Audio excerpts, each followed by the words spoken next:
Hi everyone, Lee here, welcome back. Today we're going to take a look at the different ways to take screenshots within Windows 11. Now to a lot of people this is pretty simple, but within my 20 years in IT, I'm always amazed by how many people don't know how to take screenshots, and knowing the various methods to capture your screen can be a game changer. So let's get started.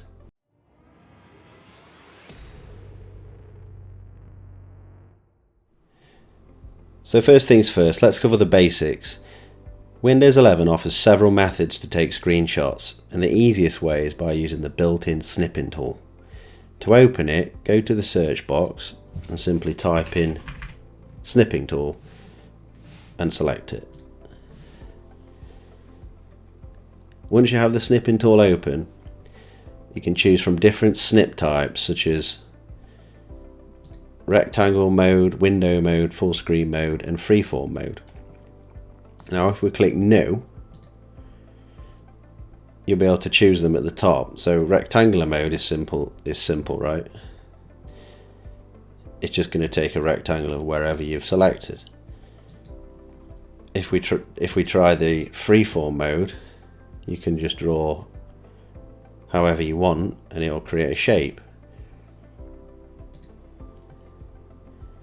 If we use the window mode, it's simply going to take whatever window you have open at the time. It's just going to take a screenshot of that. And the other one's pretty self-explanatory. The full screen mode is just going to take the entire snapshot. Whether you've got one screen, two screens, you'll see them captured. Now if we take another rectangular snip, you'll also see that we've got some other settings. Now we've got the delay setting, and this simply means that if you chose 10 seconds, when you press New, it's going to take 10 seconds to open up the Snipping Tool, which I've never really had a use for, and I can't see why you would, but I'm sure there is some use case. There's the pen tool. You can select whatever colour you want. It's useful for just, creating arrows. Say you were sending an email and you wanted to point to something or whatever. It's great for that. You've got the highlight tool. It's pretty obvious what it does. You can change the colour on that as well, and the size. You've got the rubber tool or erase tool.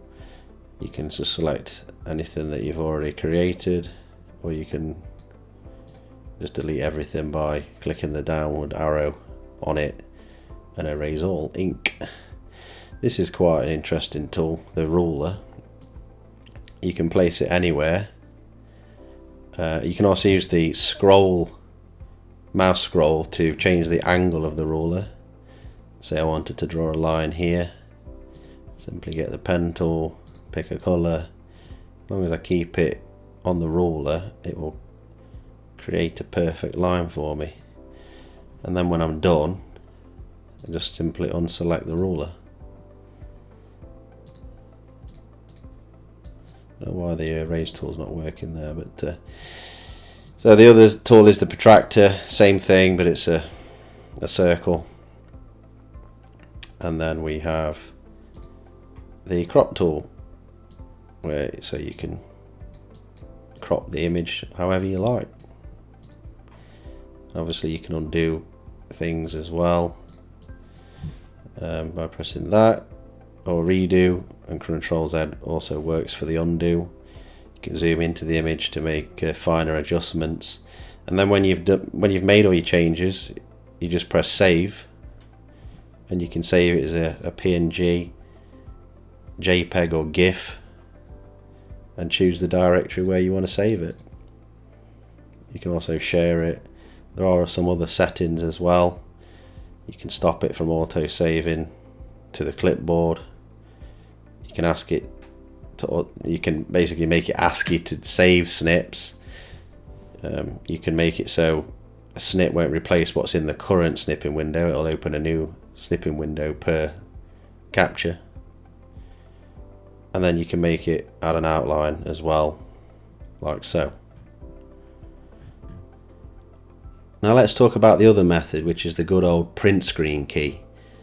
Pressing the PRT-SCN key captures the entire screen. But did you know you can actually do more with it? by pressing Alt and Printscreen together, captures only the active window. So say I open up Google Chrome and I don't want to capture the entire screen, I just want to capture what's in the Google Chrome window. I hold down Alt and press Printscreen, and this is automatically copied that to the clipboard. And say I open up say I open up Microsoft Paint and paste this in,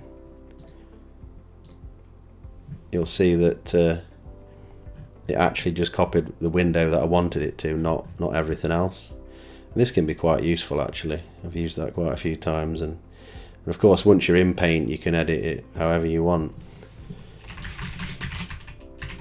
which is then useful for, you know, pasting it into an email or whatever you're trying to do with it afterwards.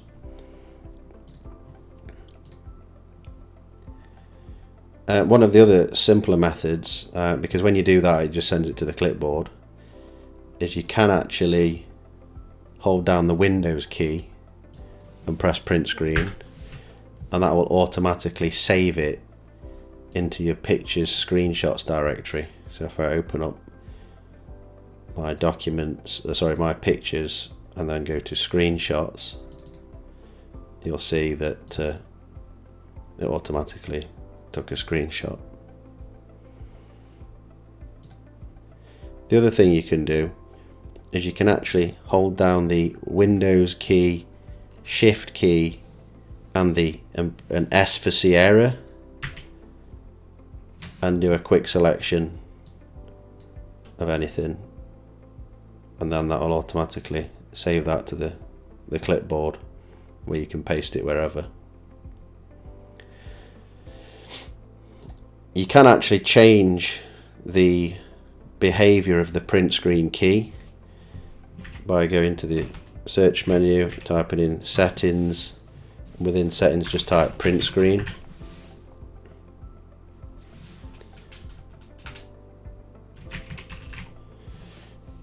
Forgot the space there.